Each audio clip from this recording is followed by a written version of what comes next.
Are we good to roll?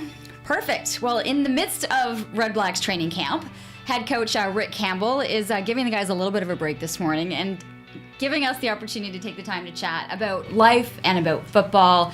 I want to talk about athlete development and relationships between coaches and athlete management, the business of sport, and pretty much everything in between.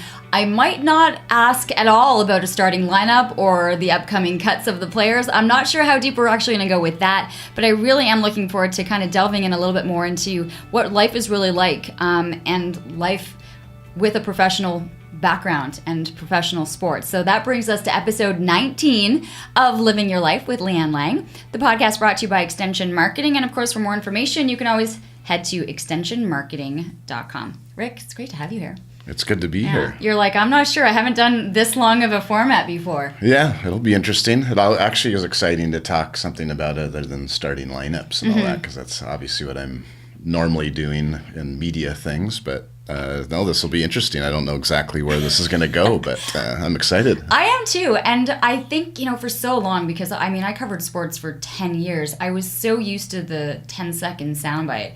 Got to give 110%, got to give a full team effort. It's really about the team. You've got to kind of get a little bit tired of repeating very similar answers every single day. Yeah, and a lot of it's about saying something but saying nothing. So we'd say. So when you're talking about those sound bites or those quick things, is because you know what they're using, right? You know exactly the sentence they're going to take and cut. Yeah, and then also these days you have to be so careful about everything that you say, because especially when you're talking about sound bites, they can be twisted into different directions depending on what people want them. So that's why I think a lot of people, they're not so shy about sharing information. I just don't think they want it misused or misinterpreted in.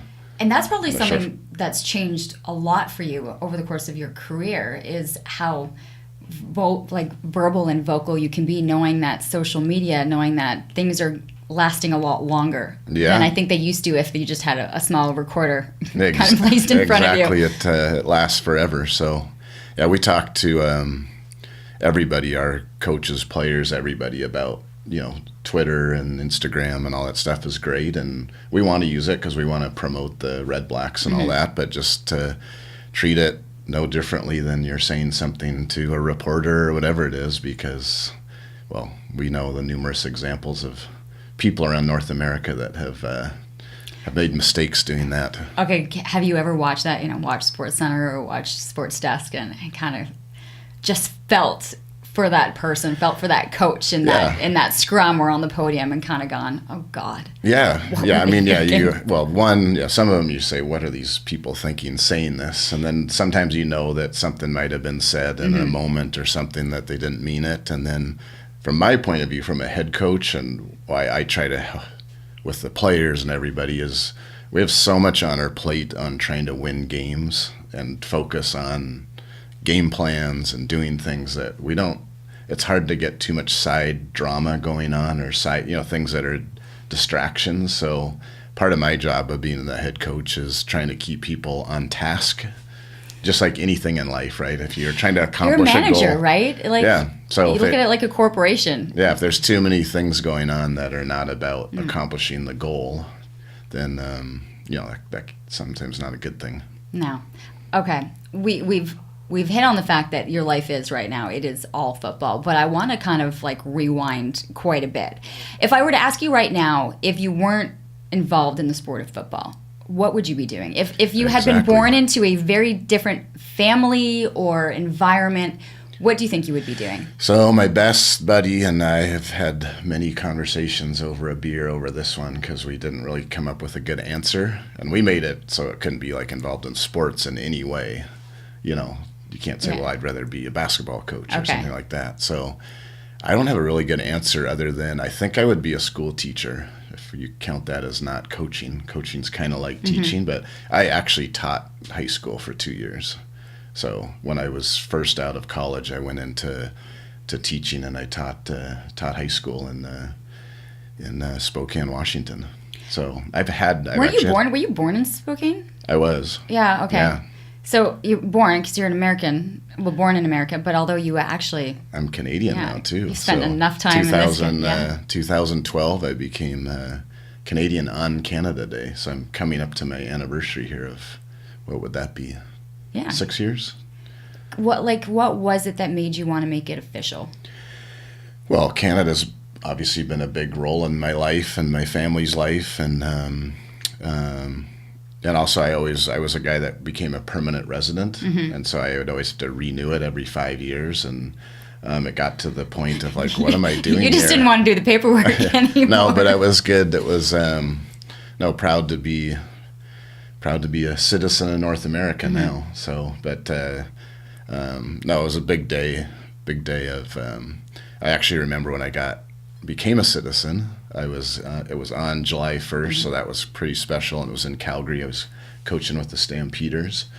And the cool thing I remember is I was in a ceremony with, I don't know, probably 200 other people, and just the life-changing moment it was for all those people. I think I was the only American there. You know, you're talking about people from all over the world, and when you talk about being grateful and thankful for all the things we have in life, and you know, those people getting their Canadian citizenship, I mean, lots of tears and which was pretty awesome. You were able to understand a little bit more how profound the impact was. Like, Yeah. I mean, you'd had this type of a life. I mean, you'd had this North American viewpoint of things. But when you're seeing families coming from a very different background, from war zones, from poverty, like this really was like. Yeah.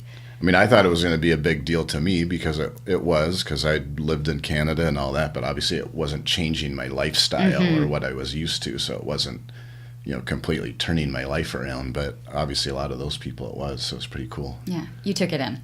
Yeah, so I'm proud Canadian. Okay. Born in the States. Yeah.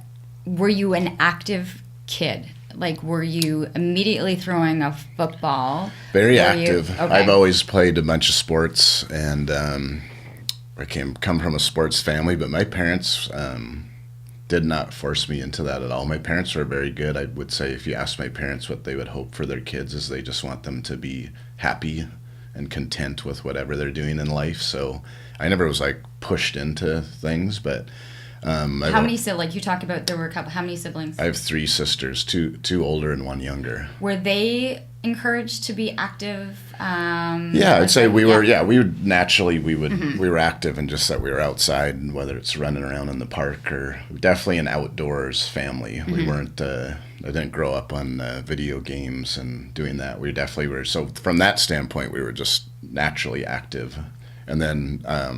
From the sports part, my parents never forced me into like, you have to play this sport or you have to do certain things, and I just kind of always liked it and always did it. So football, baseball, basketball, and track. Okay, were you fast? Like that's part of the reason. Track, like were you? Was it a middle distance, long distance? More What were you? 1600, so mile, 1600 meter mile, that stuff. No, I wouldn't. 100's not my thing. But you would go out and you like the middle distance. Yeah. Okay. I was in the middle distance, and even now I like to run, like jog, but I wouldn't want to go do the Ottawa Marathon, like the half marathon. But would you? I mean, gosh, you're like right next to the canal. Like, would you go for a 5K run? Like, yeah. Like, okay, no, that's what I'm saying. I'd rather go yeah. for a half hour, 40 minutes, maybe 50. But I'm not going to get into the 50. You're getting into almost half marathon. Like, that's what I'm saying. So that's where I would max out. I wouldn't want to get beyond half marathon. My legs just start hurting and my joints start hurting, and I'm like, what am I doing? It's just not worth it. Yeah. I feel the same way. Okay, so it was baseball, basketball, track. And I did play hockey, which is interesting. I actually was pretty good at hockey. How were you introduced to that? Because you weren't in Canadian country at that point. I was. Oh, you were. Okay. So I was living in Edmonton. All right, you already. When I was this is younger, like elementary school, and I actually was doing pretty well at hockey, and I actually moved to Los Angeles, and this was just pre-Wayne Gretzky getting traded there, and there was probably like 2 ice rinks in a city of 14 million people or something. So, I remember going to like practice at 3:30 in the morning because that was the only ice time they had and stuff, and then ended up not playing hockey just because it was so difficult, and I would have had to been on like a travel squad, which was very expensive, and you had to like fly around to play people because there just wasn't enough people doing it. Had you known, though, you would have been immediately back into Canada, that you maybe would have stuck with it a little bit longer, knowing it had been Yeah, a little bit of a shorter hockey. stint? I liked hockey a lot, and I was pretty good at it. In fact, it might have been the sport I might have been the best at. So, Wow. And I actually got really good when I went to California, because the guy that played in Canada with all the California kids, all of a sudden I looked pretty good. Yeah, I guess so, right? Yeah, Look at the hot shot coming in. That's right. I probably should mention, because we're going to kind of go through that you've lived in a number of different places. Yes. You were born into a family, and your dad, Hugh, is pretty much a legendary coach as well. There's a long CFL history, and I'll get into kind of what it's like when you've got a parental figure that has had such an impact on a sport. But it wasn't like he immediately had you or even wanted you to be involved in the game of football. In fact, I would say my parents would have given me a lot of warnings on if I really want to do it. And I actually got to experience things firsthand, because, I mean, sports, you see the fun part of it, but there's a lot of other parts where you're moving city to city, or you're fired, or, in fact, that's kind of a running joke. If you play football or coach football long enough, you're going to get cut or fired, even if it's not your fault. Like, you just get caught up in whatever's happening. So I saw my dad get fired, which caused our whole family to move, which, there's a lot of stuff that goes on with that. When you're a kid, and sometimes you talk to military kids, right? And it was always up and moving and getting to the next city and finding new friends. Like, what was it like socially, having to kind of pick up and move and reestablish and be that kid that was sometimes on the move and sometimes not expecting to be on the move? I think I have some attachment disorders. So we're now starting a therapy session with Rick. Now we enter the therapy part of the whole thing. I think I built up defense mechanisms to not get too attached to places, because you end up moving on to the next place. So it's hard, especially the older you get, if you start getting friends, particularly in junior high or high school, and then you gotta, move. It's kind of hard. And then just being in that, and then I've kind of continued it with this life I've chosen, which I've been in Ottawa now. This is year number 5, which has been great for me. This is almost your longest. Is this your longest run? It's my longest run in doing the same exact job. So before I got to Ottawa, which was kind of by design to try to get to a head coaching position, as I moved 5 times in 7 years. I was going to kind of say you were almost like hot potato when I was looking at kind of the rundown. It was like a hot potato, Calgary, Edmonton, there was a lot of hot potato. All self-inflicted except for one. I was in Winnipeg for a year and got fired. Yes. But all the other ones was me moving, trying to move your way up. Yeah. I think when I was looking too, and don't think I'm not going back to this therapy session, by the way. Okay. But one thing I did notice in looking at your resume is I think you've held almost every coaching position: special teams, defensive coordinator, assistant head coach, other than offensive coordinator. Yeah. Am I correct? That's yes. the one. I think that's the one job that's not on. You did your homework. No, I actually did. Part of me taking all these jobs was I wanted to coach on all sides of the ball, which in football is offense, defense, and special teams.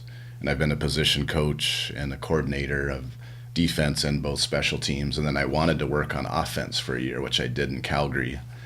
And got to work with some really good coaches, because when I became a head coach, I wanted to have a good grasp on everything and also know what I'm asking other people to do, and have walked in their shoes before and know what it's like on each side when you're asking. But you've also paid your dues, right? I think there's more respect when someone realizes that you've been there and done it and realize what you're asking. I do want to go back, because we'll come back to this. But as a kid, I'm looking at this going, you're limiting yourself to being fully exposed, or to giving yourself to friendships and to relationships, because you're constantly going, okay, don't get too close, I'm going to be moving. Like that's a tough kind of mindset to go with. It is a tough mindset. Did you realize you were doing it at the time, or is it now as an adult you kind of realize you had almost like you built a protective wall to not get too close to things?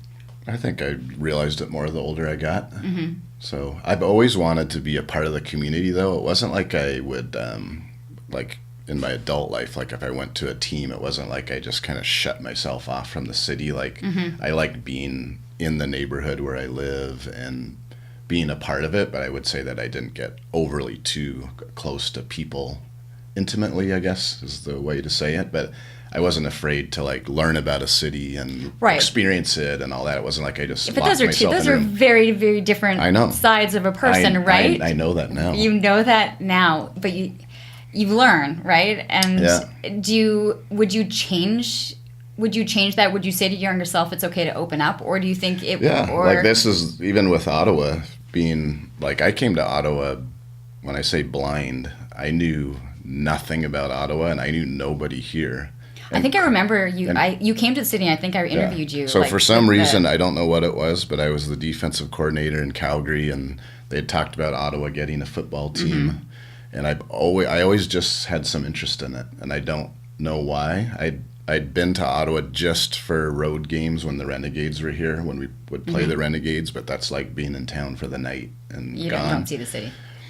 And so they actually called me after the season, and I had 3 head coaching opportunities to interview in Montreal, not Montreal, Toronto, Winnipeg, and Ottawa. And so Ottawa was the only one. The other 2, not that I don't respect those teams, but Ottawa was just kind of the one I wanted to do because it was starting from new, all those things. And so anyways, I know this is a long way going around. Go ahead. You're just trying to get away from the... I'm getting back to the ironic thing or the stuff I'm learning is I've come to a place where I knew nobody, like I knew nothing. And now I've come to a place where I have many friends here. I'm actually obviously very attached to this community and the team and the whole thing. So if anything, this is where I totally invested in my personal life and public life. The thing is that when you start something from the ground up, I mean, you start from scratch, you feel like it's your baby. You don't have any children. That's right. But this the REDBLACKS are my baby. But they are, right? Because you nurtured, you were part of the nurturing from birth. Yeah. If we can make the correlation. That's what interested me about the whole thing about coming to Ottawa was building something and trying to do it right and having it be part of the community and that whole thing. So, yeah. Yeah. Would you say they're in the toddler stages still, or do you find that this team is more in the teenage years? Yeah, I think we have a way. I think everyone would say around there we have a ways to go just on all fronts. But obviously I think the biggest thing we try to do is hire good people. Obviously they have to be talented enough to win, but also hiring good people that want to be a part of this community. And so... You've got a lot of kids that are interested, like this team has brought back a flair and excitement about football. And I want to ask from a coach's perspective, and you've played this game also, what is it? What athletic features are you looking for, or talents when you're looking at a player? And I want it from a coach's perspective and then also from your own, because there's going to be parents listening or who have kids that are interested in playing the game. What development do you want to see before you're seeing these players as men? What do you want to know that they have been able to build as a foundation for being an athlete? Well, I think the biggest thing sports will teach you is, overcoming challenges, overcoming obstacles, developing resiliency, which is just a life skill that we all need. So I think that's the biggest thing, and I think that's goes from when you're little all the way up to, that's the biggest thing I think that professional athletes that are really good, one is they are talented, obviously you have to have it when you're at that level, but some guys just have when the going gets tough, they embrace it. They're going to lean into it. That's when they thrive. Yeah, they're not going to back away, when something needs to get done, that's when they want to challenge themselves to see how good they can be. And that's the difference between guys that are, really good and guys that are just okay. It's more character, I'm learning. If that's your answer, then a fundamental breakdown that they've been playing this game for a long time. Do you like seeing an athlete that's multi-talented at maybe had played different sports? We're getting to an age right now where kids are playing and singled out in one sport very young. And we're realizing some professional athletes who do one sport can't even throw a ball or, jump. We're not developing all around. I'm just listening to other parents and people most of the professional athletes, they're not prodigies. They weren't like put into a sport and then, okay, let's just try to get. I just hear some stories about like little kids playing hockey and stuff, and they're playing like all year round, and they're going to go to every possible camp and all this stuff. And I think if you listed the top athletes in the world and asked them about that, most of them didn't come from that background. I would say they came from doing multiple things, and I would think also a sport like football, just based on the nature of the type of game that it is, you're starting to do this a little bit later. Right. Right, like to be full on, like high school. Like, I mean, I know there's the Tykes programs and all these things, but to get an understanding, like there's a science, there's a science behind the game, right, as to how it actually gets played out on the field. Oh yeah. To understand that. In fact, football's the reason a lot of people like it is it's so complex. There's so many more moving parts because there's more people. So we dress 44 guys for a game, whereas a basketball team's going to dress 10, and a hockey team dresses whatever they dress, like 25. And the other thing that's good about football is the diverse group of people, not only just race and that, but body type, what you're being asked to do. Like if you look at a hockey team or a basketball team, they're kind of similar people that I know they have a little bit of a skill set, but football, you're talking about a 330-pound guy playing with a 165-pound guy who's playing with a soccer player who became a kicker, who's playing with a quarterback who throws. Like, it's so specialized, and so you have all these basically random group of people that you're trying to function together. And personalities. And backgrounds, like especially the CFL. I mean, we have French-Canadian kids playing with guys from Alabama, playing with guys from California, all over the place. Yes. Can we talk about the socioeconomic aspect of when you're looking at a team of, 40 to anywhere from 45 to 60? You've got a lot of players right now in camp, but they all come from such different backgrounds, and each will have their own story as to how hard or how easy their upbringing was to get into this spot. Yeah. Do you look at, like, when do you want to start understanding an athlete? Are you looking at that? I just want to understand them to get to know them. Just to know them as people, not as an evaluation. I don't get, for as far as evaluating if we want them or not, I don't get caught up in their upbringing. No, well, first of all, for me, sometimes it's admirable. Like it shows almost a different sense of a personality to conquer and to achieve when you weren't given much to start with. I've coached guys, and that guys come from backgrounds that they're able to persevere and make it. Kind of makes you feel like, what are my problems? I'm worried about that the line at Starbucks is too long, and you know what I mean? I'm just saying there's guys that come from Starbucks, there was no food, let alone a Starbucks coffee when they were growing up. No, so that's guys that have literally keep fighting their way, and there's also, which is another interesting topic in itself, is that guys with such good personalities, and they're just positive people that just come from horrible, not advantageous backgrounds, but they just seem to have a light about them regardless of the circumstance, and they just kind of operate from a place of gratefulness and thankfulness and all that, which is a good lesson for all of us. Is that the kind of guy you want in a room? I mean, who is that person that you want in that locker room? I want people that are going to be themselves, and that's what we try to not. I don't, and we don't as an organization try to make people act a certain way. In fact, I think you'll get the most out of people when they can be themselves, and I don't want everybody to act the same. I want people to act the way they are, as long as they're pulling in the same direction and they're contributing to the team. That it's not disruptive, but that's the other fun part about it, is you get guys that are all different types, and people can lead in different ways. It's not always about the guy that talks the most.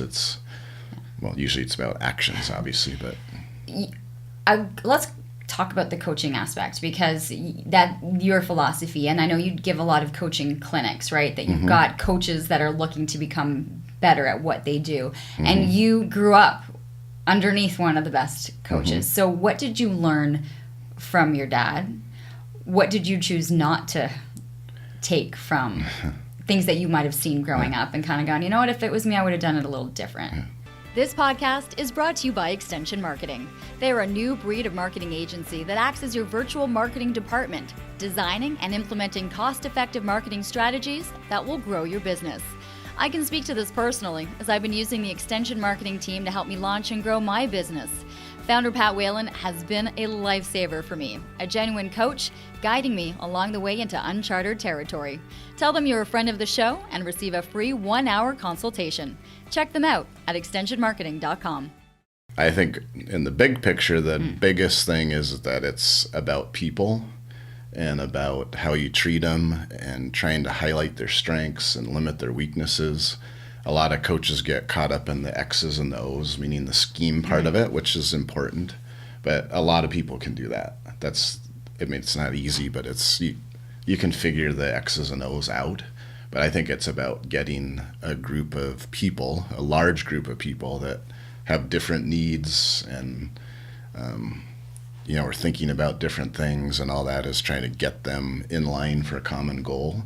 And I think that's really what it's about at the end of the day. And sometimes you can get so close to it and so that you can't see the big picture. And I always try to remember to try to see the big picture, and always try to remember what we're doing, why we're doing it.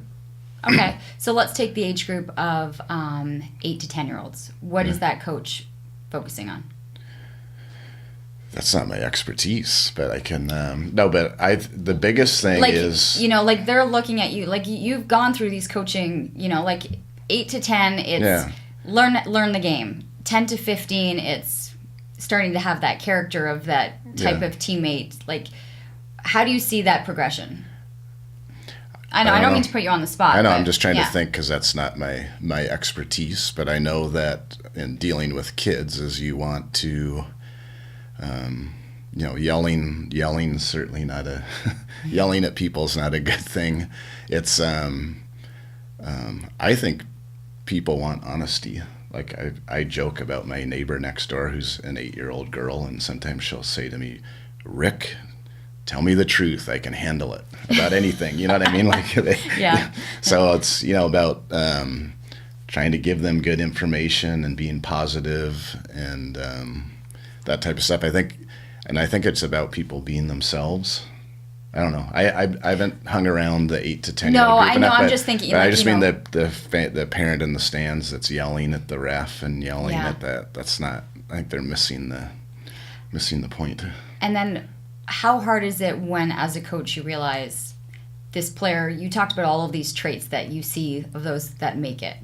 How hard is it as a coach to say to an individual, you just don't have what it takes? I don't use that exact words, but I just went through this last week because we had to cut our roster down.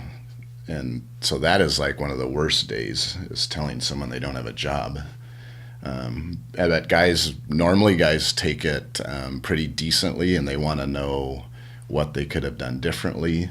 And usually the answer is you're at the highest level of a profession, and most of the guys, I tell them you shouldn't have any regrets, because most of them work really hard and did everything they could. But some people are just a little more talented than other people. Or sometimes that spot just isn't open. Yeah. Or you're in you could be in an unfortunate circumstance. But also I think people want honesty. Some people, people go on American Idol and everybody thinks they can be American Idol. Not everybody can sing real well. And sometimes it's good to know your limitations. It's not telling someone they're bad, but you know what I'm saying? There's got to be a reality check.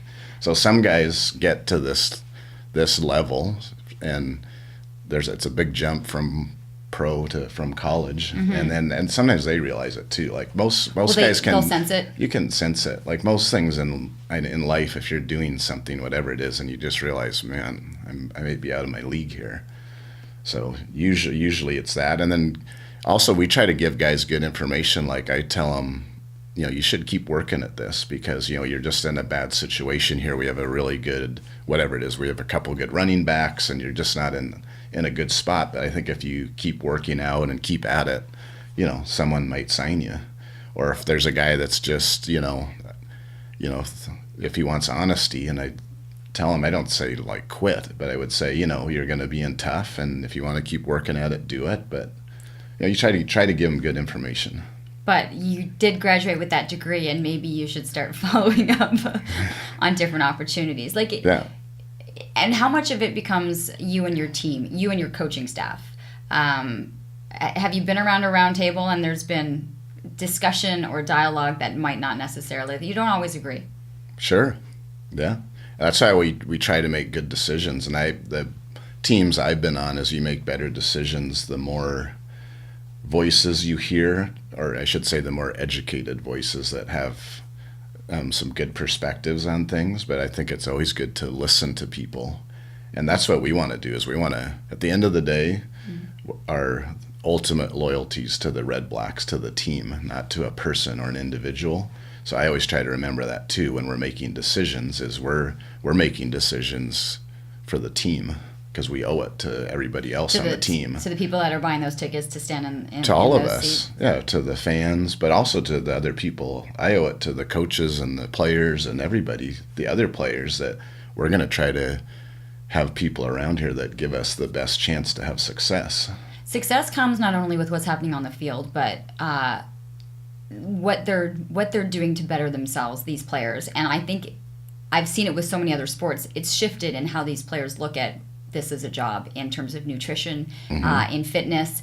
How much have you seen your players take action themselves by understanding what they're putting in their bodies, what is needed? Because as you mentioned, you've got a 160-pound guy and a 330-pound guy.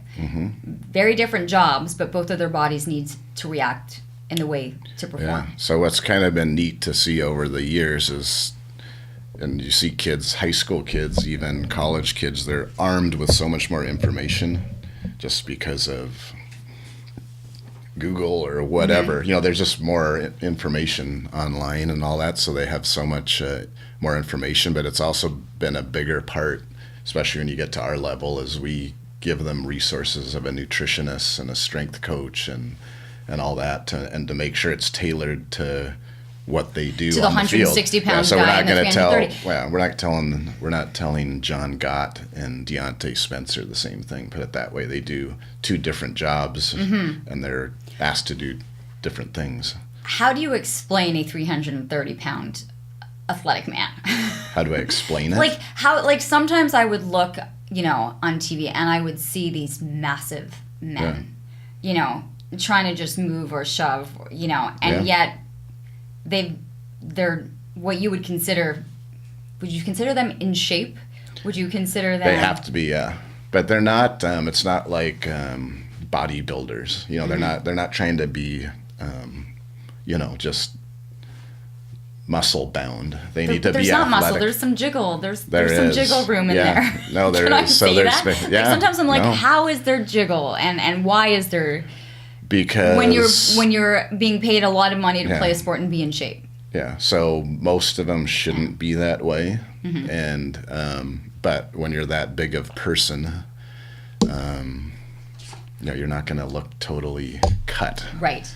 But the guys that are, we don't want them too heavy, but if you play professional football as an offensive lineman, whether it's the NFL or the CFL, almost everybody's going to be 300 pounds or more. So how hard is it to move a 300-pound body off the line? I know. Think about that. I know. It is pretty hard, isn't it?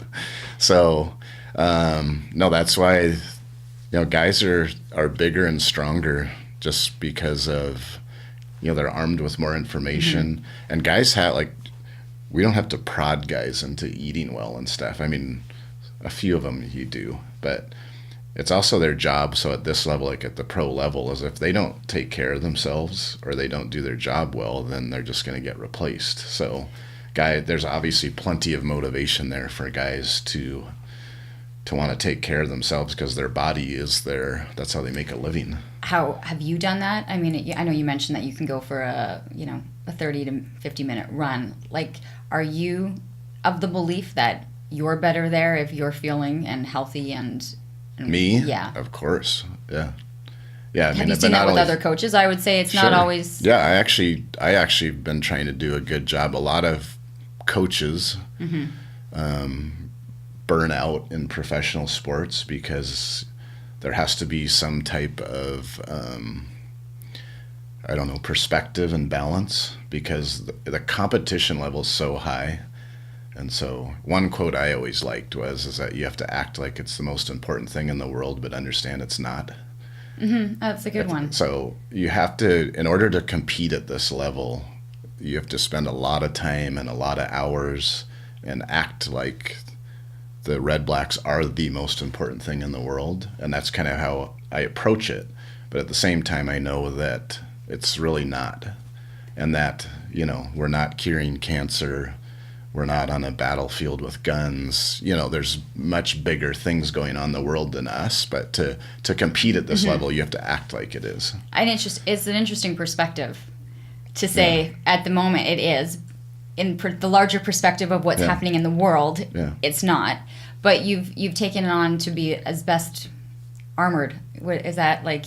Yeah, you have to survive in this profession. You'd have to, like I said, you have to have some mental and emotional, some type of balance, or you'll literally burn yourself out. How cutthroat do you feel it is? It's totally cutthroat because the hard thing, like if you want to talk about vulnerability, this is like this profession, pro sports is totally because, I could get fired really at any time. I mean, I could. You're at the mercy of some owners and stuff. And I'm not just talking about the Red Blacks. I just mean in general, where you could go, and you know how it is with fans is, you can go from being the hero to being a jerk in a matter of weeks or weeks. Yeah. So really, you got to just think about doing the best job you can. And so what do you do? I mean, I don't see you meditating. Oh no, I do. Really? I do some meditation, but just like headspace stuff. Like, okay. Is it before a game? Is it the night before? No, more like I try to do more of daily stuff, in particular during the season, and just checking in. Can you take me through? Okay, take me through a day, if you don't mind. Of a typical work day? Like, take me through a typical work day and then take me through a typical game day. Yeah, so the funny thing is this game day is actually the easiest day from a time standpoint. Okay. But there's a lot of preparation that goes into a game. So generally speaking, let's just say we were in the office from 6 in the morning till, 7 or 8-ish at night. And that's a long day. Yeah, so it's 14 hours, I would say, is pretty typical. And I actually tell guys, coaches, if you're there more than 14 hours, then either you're not doing your job right or you're just looking at the internet or you don't want to go home or something. But so again, that goes back to the life balance thing. Yeah, can I go this like 6 a.m., you're home late at night? Yeah. That doesn't really make for this. I'm not picturing this, white picket fences and unicorns and rainbows of a life or a family life outside of this. Like, that's right.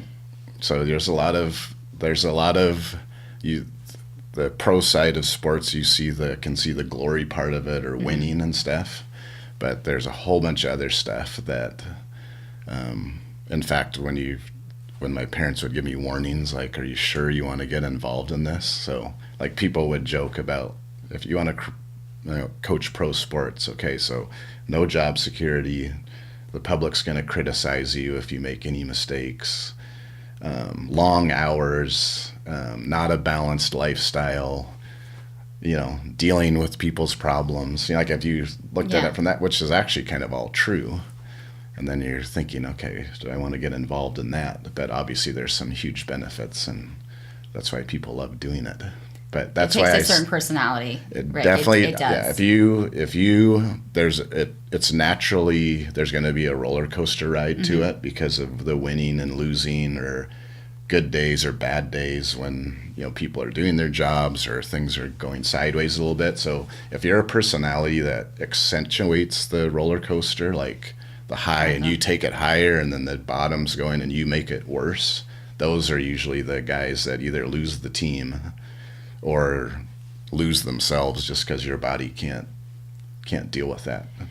Okay, so you've got these 14-hour days, typically, at least. Yeah. Yeah, okay. So you're in the office. That's a typical normal day. Typical normal, during our typical normal work week. Yeah. And actually, as we get closer to the game, especially the day before the game and the day of the game, is when the players and coaches would have the most time, because we do a lighter practice the day before, just because you're getting ready to play. There's studying. I think what people don't realize is how much studying is involved. Yeah, what you see on the field is actually most of the work has been done off the field. So watching film, which football, there's so much scheme stuff going on. It's like I don't know what you want to call it, but it's like chess or something where you're trying to, and if you don't evolve and keep up with what other people are doing, then you literally get left behind. So you really have to have the energy to want to improve and evolve. And I think that's another good quality of people that survive, or people that are willing to change and evolve. If you're people that just learn and realize you don't know everything. But if you're a guy that thinks you know everything and just wants to keep doing things the same way all the time, then you'll if you're stuck in your ways, you're stuck. You're stuck. And then you're out. Yeah. Have you ever watched film and then realized what a coach or someone else has done and gone, that's brilliant? Or been like, how'd they figure that out? Yeah. No, both. Yeah. Both. You see things, you learn things both ways, of things that people do really great and then things that don't.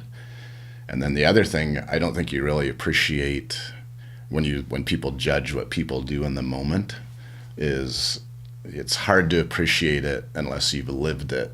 Like when you have to make a call quickly on the field, and it's not like you can sit in a room and have a discussion and say, well, what would you do in this situation? And I mean, you can do that other times, and we try to do that as much as possible. But if it's the Grey Cup game and it's overtime, and that's again where I want to make sure we're not riding this roller coaster, that we're trying to focus on the task at hand and do whatever we can to give ourselves the best chance.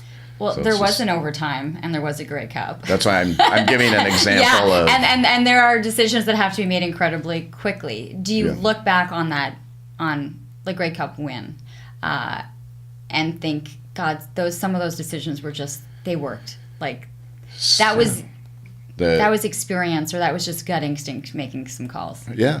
And the other thing that's fun about being a part of a good team with people you believe in is we all will make each other look better, or we'll cover up mistakes. So coaches and players all together, working together. Sometimes, the players obviously deserve almost all the credit. They're the guys laying themselves on the line. But I just mean a coach can help a player by putting them in a good position. Or a player can make a coach look good by doing something athletically, or making something happen and it wasn't the way it was drawn up. Or a guy makes a bad mistake in a game, but if you end up winning the game, that thing kind of just gets shoved aside. Whereas if a guy makes a mistake and you lose, then it gets highlighted. Can you take me through the emotions of what that was like to see a team turn around in a 3-year span to be able to hoist a Grey Cup? Well, I always remember when I think of the whole thing from the beginning is when I got hired, we had no coaches, and I think we had, 4 players that were like American free agents that have never played in the CFL. So there was no one. And so I remember walking in the office and all we had was a box full of t-shirts that said REDBLACKS on it, but we had no footballs, we had nothing. Well, we had no stadium even. No. So to go from I think that was the big appeal to me of wanting to come here, was trying to go from that, and then when you go all the way to where you're winning the Grey Cup, the 2 moments for me was when I first got here to when we're doing a parade down the street. That's where catches you where you're like, okay, catch where me in that moment. Like, what was your aha moment of going, I cannot believe we accomplished this? I just think the biggest thing in life is getting to be a part of something bigger than yourself. And that's why I said I always like community and being a part of things. Is I want to be a part of something bigger than me, and that's where I think moments like that is where you get you realize that you belong, getting to belong to something, and that's impactful is obviously a pretty cool feeling. Did every mistake, every kind of move and accepting of a job or experience of being fired, does it all kind of culminate when you are kind of being paraded down the street going, I would do this all over again if it got me to this moment? Sure. And I think that's why people that are willing to live that lifestyle of, where it's not certain. It's not like you go into work every day from 8 to 5 and it's going to be pretty similar and you don't have to worry about getting fired or things like that. But at the same time, I tell them, like last year we started out 1-6-1. And I said, if you're going to choose to live this life and you want the feeling of the Grey Cup, like winning, that feeling you had after you won that game, is you're exposing yourself to, there's going to be lows too. It's not just all going to be perfect all the time, but if you're going to live that vulnerable lifestyle of wanting to experience it all, the highs and lows and all the things that come with it. I said the only way you can experience that ultimate feeling is that you're going to be exposed to hard times too, and that's where you work your way through it. Like, you're young. Would you, 40? I think we're similar. I'm 47 now. No, we're not. Oh, gosh, thankfully. You still got a couple of years on me. I know. It just felt better right there. I'm getting old. Do you see this, how long do you see this going? I mean, for me, yeah. My hope is I'm here as long as they'll have me. This fits right into my personality and just the way it's built around here with the people we've surrounded ourselves with. So I'm hoping I get to be here as long as I can. I'm not looking for the greener grass or someone that'll pay me a little bit more money. I'm hoping that I get to be here for a long period of time. Can you tell when people are looking for the greener grass? Oh yeah, there's some people that are, whatever is most important to them in life is that someone pays them $3,000 more or something, that they're going to go there and jump around. Would you rather them go somewhere else and then be on your be on your grass? Yeah, I mean, we want people we talk about being all in here, and meaning physically all in, that you're preparing, and mentally all in, and then emotionally all in, that we want people that are invested in Ottawa, invested in the community, and not just on the field but off the field, where you feel like you're a part of this place, and that's what we promote. Have you ever been injured, like in your athletic background? Yeah, just hurt Achilles, but nothing major, not like to experience crazy, like excruciating pain where you think this will end my career, this is going to end my paychecks. No. Can you get into the head of what it's like for these players to do, with any play at any moment, there's a chance that they're... Yeah. So the saying about play this play like it's your last, because you never know when that's true. That's not that's not like some BS statement of... That's actually true, and I have the ultimate... Have you witnessed it? Have you been there and had to experience watching an individual have to walk away, or knowing that at that moment... Yeah. Their career as they need either a specific injury, or guys just get old, which is hard to see too, is that, guys that are just really good athletes and really good players, and, when time catches up to you and the young guns come out and your mind wants to do it but your body can't, and I have the ultimate respect for guys playing sports, and especially football players, that you're playing at this level, is because you are definitely risking, when guys are that big and that strong, is you're risking, broken bones or things like that.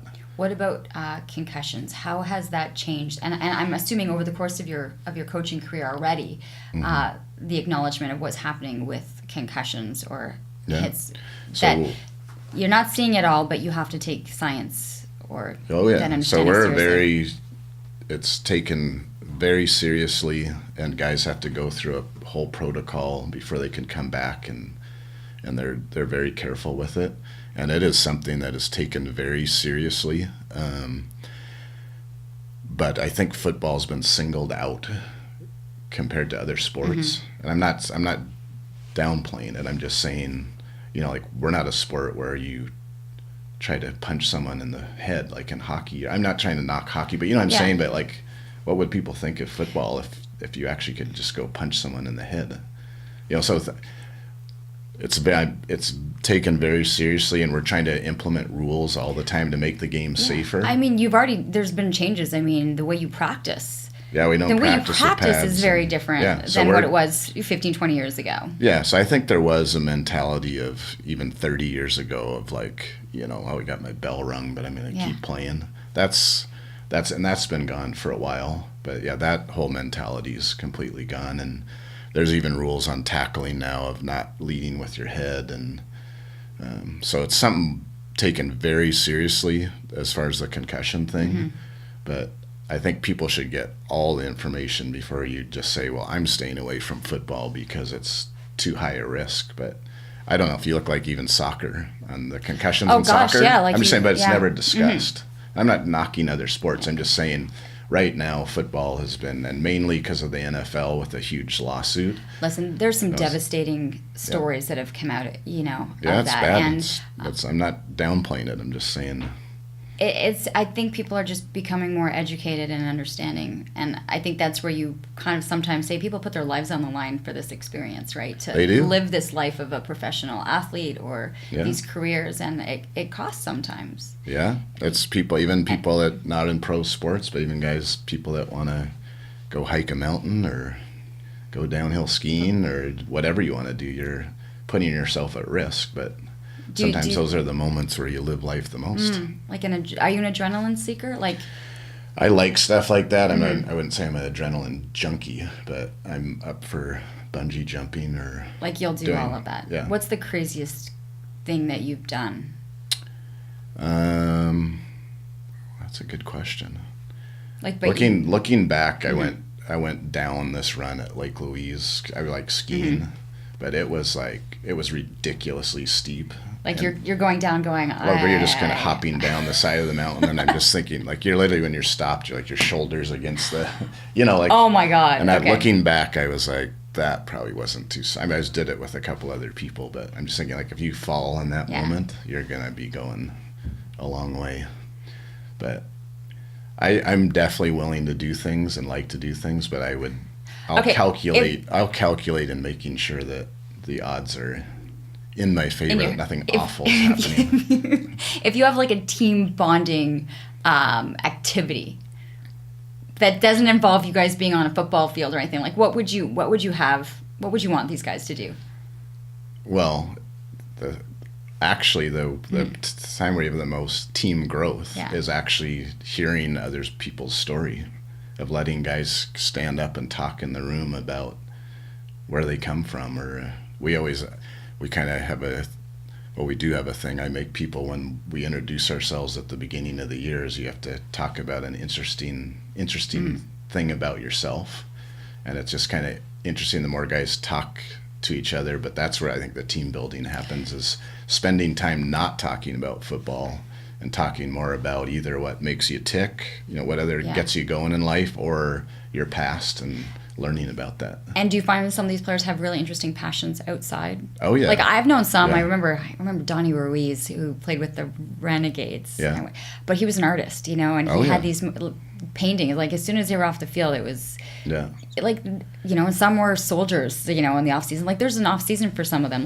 Have you ever been surprised by thinking a player is one way and then realizing? Yeah, well, that's what's always interesting to me, and promoting people being themselves and being comfortable enough where they can be themselves, and and you've met enough football players now, and when people meet our players, some people are surprised that they're like, wow, these are like real guys, and they have real emotions and real thoughts, and that they're not just big tough football players. In fact, most tough football players are. They're the baby, like not the baby, but they're like the teddy bears. Exactly. I often tell people, like, the ones that are the scariest looking, they're the biggest teddy bears you can imagine, and they're parents, right? They've got kids, they've got families, and every time they're thinking about them. Yeah, they all have lives going on just like the rest of it.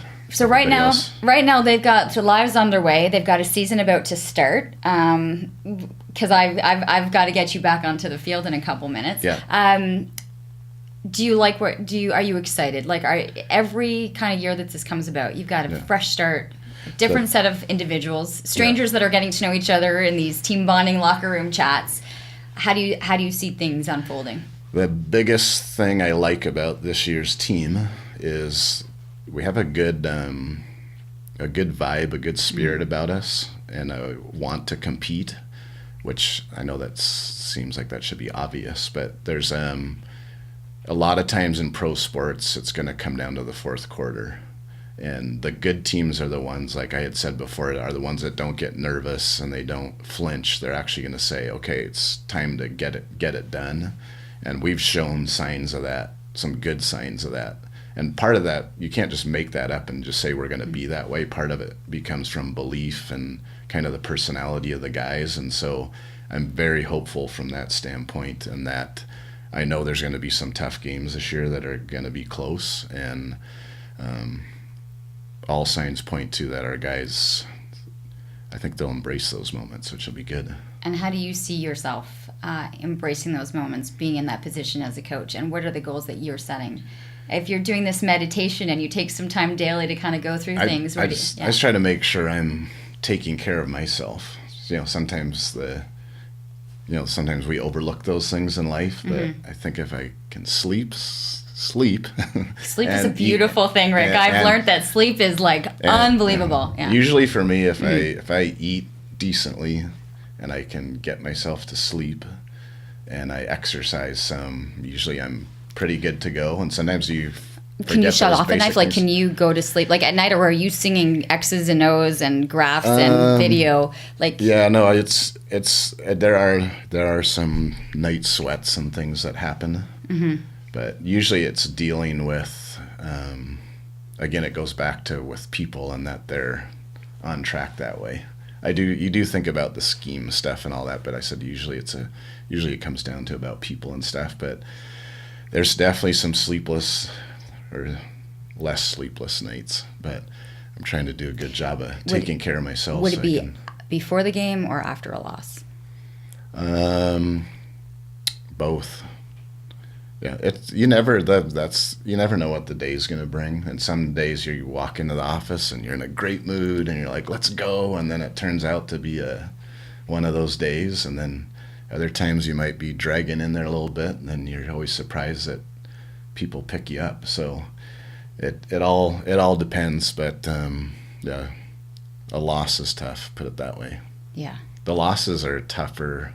I tell people too, you need to remember to enjoy winning. Because a lot of times you just think, well, we're here to win, so if we win, that's what we were supposed to do. But savor it, because you're going to have to deal with the emotions. Because remember what it's like, how bad it feels when you lose. When does everything get underway? Like when? We are, the players have a couple days off, but then we are on the field on Thursday. Okay, go in dates, because this is airing in a week. So Thursday, give me dates of opening and So we play Saskatchewan home on June 21st. If that June 21st is a Thursday, then it's that Thursday. That's opening night? That's opening night. So we actually have a bye week the first week, so everybody else is playing this weekend. And then we're up week 2 and away we go. Are you excited? I am. No, I really am. It's going to be interesting. But I am excited with this group. We've had a really good training camp, and away we go. Okay. I feel like when I'm going to watch you on the sidelines, I'll have like a bit of a different take. Would I notice something in your facial expressions? Like, do you have would I be able to see what you're feeling? Or you I think have you a poker can. I think face? if you look at me, Yeah. I think you can. People make the comment about me that I'm not overly, jumping up and down and screaming. Come on, you've been like jumping up and down this whole time in this room. You cannot feel it. But like I said, Very even-keeled. I find the coaches, like I said, that either get way angry or way excited and all that stuff. Some of that's okay, but when you're trying to accomplish a task, I don't believe that helps the cause, because there's enough excitement and anger and all the other stuff to begin with. So Others are doing it for you. yeah, that kind of inherently happens with the job. You love it? I do. Yeah. There's nothing. Would you say to your dad, nothing you could have said would have gotten me away from this? No, I truly love it, and I've been doing it for quite a while now, and doing it every year. But there's nothing better than interacting with the fans, or like after a win or something, and seeing not only the players excited, but everybody at the stadium and everything. There's you can't beat that feeling, and I think that's what all of us that are in it are addicted to that feeling. It's funny when you say addicted, right? When you get that high, it really is addicted. People can find more information, season tickets, player profiles, rosters, everything. REDBLACKS.com. Yeah, come check out the Red Blacks. See, Football's you're gonna feel already that you kind of. Football's fun. And it's not just about even if you're new to it. Honestly, it's get to know fun. the game, because honestly, if you understand, and you're really watching two games. You're watching an offensive game and you're watching a defensive game. So you're getting the best of both worlds, especially if you understand the game and the downs, and it's pretty cool. We're doing a women's training camp tonight. Which is because specifically I started doing this a few years ago, because I want to let people know that by when he says tonight, it's the day that we're actually taping this podcast. Sorry. So it will have already passed, but I know it was like hundreds of women. What are I'm saying, this. because women are really good fans. Some people you can fall in the stereotype that it's some big guys drinking beer in the stands and they know everything about football. Women out there. And that's not only women, but everybody. Is that it's fun to come to football games and check it out. And do you appreciate it though when a fan understands the game? Like you give them more credit if the fan knows what's going on. Yeah, it helps instead of just blindly yelling at me. Everyone's going to yell at me at some point. You just hope it's for a good reason, not for a... Anyway, comes with the territory. Well, I'm glad you appreciate that women know the game. Because we do. I've got to give you full credit. There's women out there who know exactly what's going on. I appreciate the time. Yeah, I don't think I asked about starting quarterback and lineup or anything else. Are you impressed? I'm impressed. Yeah, I'll let the sports guys ask you those questions and for the 30-second soundbite that they're gonna get. Yeah, this is way better than that. See? Yeah. I have a better understanding of your decision making too. All right. There you have it. That is episode 19 of Living Your Life with Leanne Lang. Rick, I appreciate it. Yeah, thanks for having me. Nicely done. Didn't feel too long, or were you okay? That was good.